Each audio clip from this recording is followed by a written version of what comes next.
Like number one, like Steph Curry was unapologetically black, but he didn't come from like the Dickensian idea of what a lot of American culture had about black people, that you had to come from hardship, you had to come from the hood, you know, like a single mother household like LeBron did, or, you know, like being affiliated with gangs or whatever, like the story about AI coming up, like that was a story around him.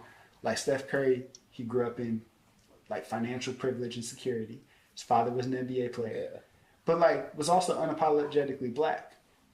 But in terms of how he played, like played with such a joy, and like he was competitive, but it wasn't like there wasn't this fuck you attitude that I was taught that you needed to have in order to be a basketball player. Like he played with like his competitiveness was like with a smile on his face.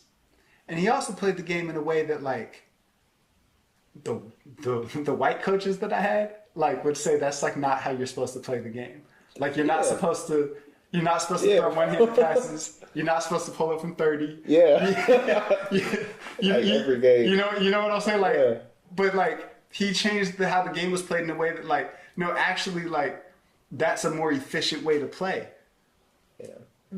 Again, just all these things, like how the game was played, and then also the culture around the game, and like how basketball players like could present themselves, or not could, how they presented themselves and how they were received.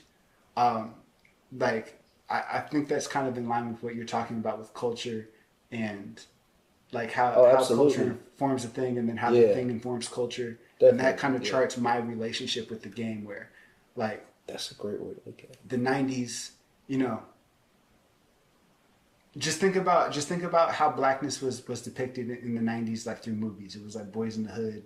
It was, you know, like there was a certain type of association with like violence or poverty or the ghetto that. But, and then go ahead. At that time, that was kind of necessary because like the world didn't know. Again, I say this without judgment. It was absolutely necessary.